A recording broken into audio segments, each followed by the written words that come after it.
The life story of an old woman in a nursing home. Once upon a time, in a quiet corner of a small town, there lived a woman named Margaret. She was in her late 80s and had spent the last few years in a nursing home, surrounded by walls lined with memories of a life well lived. But Margaret wasn't always here. In her youth, she had been vibrant, full of dreams and laughter, a woman who had once danced through life like a gentle breeze. Margaret was born during a time when the world seemed both larger and smaller, a time when every story seemed to unfold in its own rhythm. She grew up in a little cottage on the edge of a forest, with a mother who sang songs and a father who worked the land. Margaret spent her childhood climbing trees, playing by the river, and listening to the stories of older generations. In her teens, she met Thomas, a young man with eyes like the summer sky. They fell in love quickly, and soon they were married, starting their own family. Their love grew as their children did, filling their home with laughter, chaos, and joy. Margaret was a mother who always put others before herself. Her children often remember her as the kind of person who would give her last piece of bread to someone in need. But as time passed, things changed. Life, as it often does, swept her and her family in different directions. Her children grew up, moved away, and started their own lives. And Thomas, her beloved Thomas, passed away after a long illness. For the first time, Margaret found herself alone, in a quiet house that once echoed with the sounds of life. Eventually, Margaret moved into the nursing home. It was a place that promised care, but also held a sense of finality. At first, she was reluctant, but over time, she found solace in the companionship of other residents, all of them holding their own stories, their own histories. Margaret became a quiet presence there, a lady of wisdom who could always offer a kind word or a listening ear. Her days were simple. Mornings began with tea and the newspaper. She would sit by the window, watching the seasons change as if she could still hear the rhythm of the world outside. Afternoons were spent knitting scarves for the children of the nurses or telling stories to those who needed comfort. She had stories of love and loss, of triumph and failure, of days spent in laughter and others in quiet reflection. One evening, as the sun dipped below the horizon, a young nurse named Emily came to visit Margaret. They often shared small talks about their lives, and Emily was always struck by Margaret's quiet strength. That night, Emily asked Margaret, "What's your most cherished memory?" Margaret smiled softly, her eyes reflecting the twilight. "There are many," she said, "but I think the best moments were the ones that weren't grand, the small ones. The sound of my children laughing at dinner, the quiet walks I had with Thomas, the feeling of my hands in the soil when I tended to my garden." She paused, as though to collect her thoughts.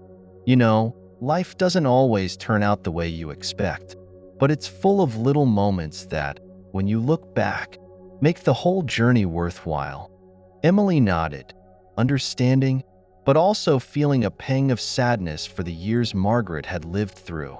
Margaret looked at her with a twinkle in her eye. "Don't feel sad for me, dear.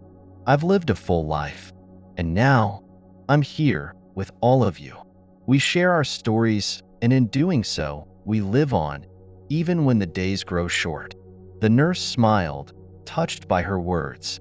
Margaret had found a kind of peace in the acceptance of her life's story.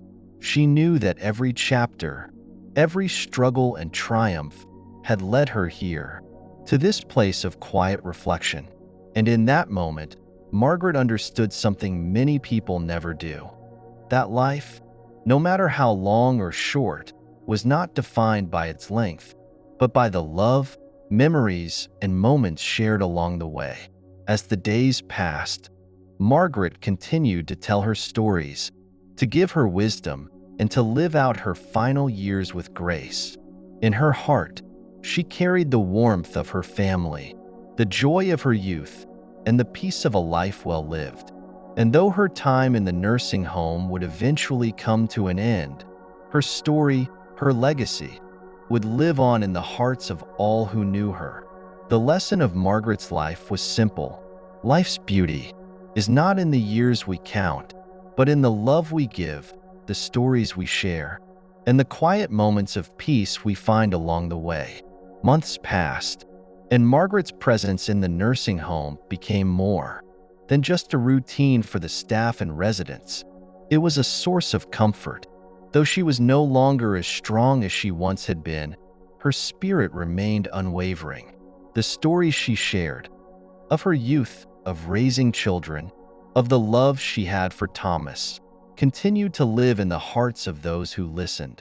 One crisp autumn afternoon, as Margaret sat by the window gazing at the golden leaves falling from the trees, a new face appeared at the door. It was a young woman in her 30s, her expression filled with quiet worry, her hands clutching a bag as if she were searching for something. She hesitated, then stepped in, her eyes scanning the room until they landed on Margaret. "Excuse me," the woman said softly. "I'm looking for someone named Margaret." I think you knew my mother." Margaret looked up, her brow furrowing slightly, and then a smile spread across her face. "Your mother? What was her name?" "Clara," the woman said, her voice trembling.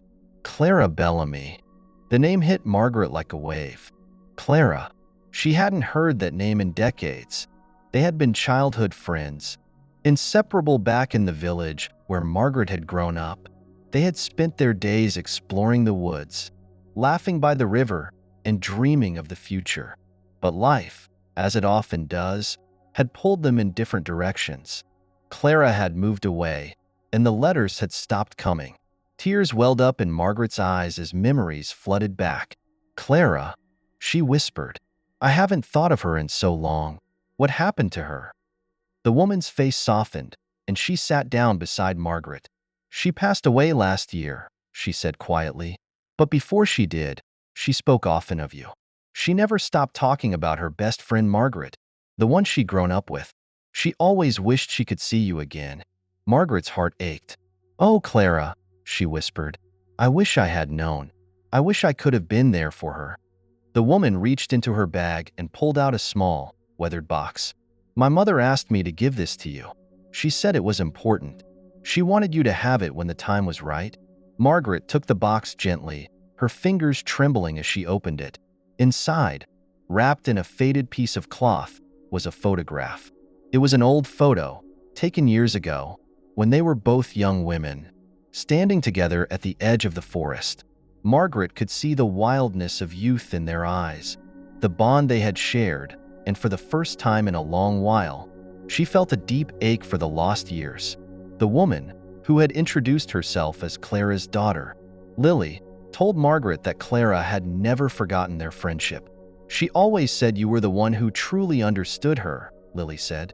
"Even when things got tough, even when we lost touch, she kept you in her heart." Margaret held the photo close to her chest, her mind racing with memories of laughter-filled days and long conversations with Clara. "I thought of her often," Margaret said, her voice soft. "But we all get so caught up in life, and sometimes time slips away before we realize how much we need the people we've lost." Lily smiled, placing a hand on Margaret's. "I think she knew you loved her, and she'd want you to know. She was at peace when she passed, knowing that you, her dear friend, were out there in the world." The visit with Lily was the beginning of something for Margaret, an unexpected, late chapter in her story. As the days passed, Lily returned often. She would bring books, talk about her own family, and sometimes, when the room felt quiet, they would sit together in silence, the weight of years between them, softened by the bond that had once existed between Margaret and Clara. But as time moved on, Margaret began to feel her body grow weaker. The doctors told her that her time was coming to an end, and though she faced it with the same grace she had shown her whole life, there was still one last thing she longed to do. She wanted to find peace, not just with herself, but with the ghosts of her past, the people she had loved and lost, the friendships that had slipped through her fingers like sand. One evening, as the sun began to set, Margaret called Lily to her side. "There's something I need to do before I go," she said.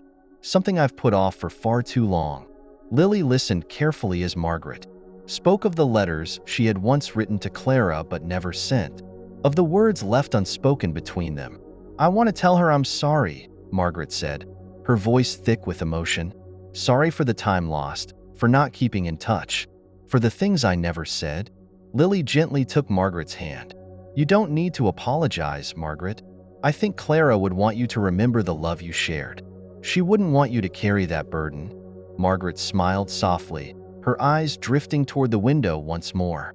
"I know," she whispered, "but sometimes letting go means letting go of everything. And maybe, just maybe, when I close my eyes for the last time, I'll know I did everything I could to make things right."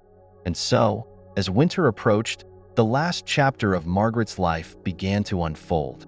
With Lily by her side, she continued to reflect on her memories, to share her stories, and to make peace with the past. Though her body grew frail, her heart remained strong. In her final days, she was surrounded by the love of those who had known her and the love of those she had never forgotten. As Margaret peacefully drifted away one quiet evening, the nursing home was filled with a sense of calm. The nurses and residents all knew that though Margaret's presence had gone, her legacy would live on, in the memories of those she had touched, in the stories she had shared, and in the love she had given. Her story, after all, was never just about the years she lived. It was about the connections she made, the kindness she showed, and the lives she touched. And as her life came to a close, it became clear that, even in the quietest moments, a life well lived could echo through the hearts of those left behind.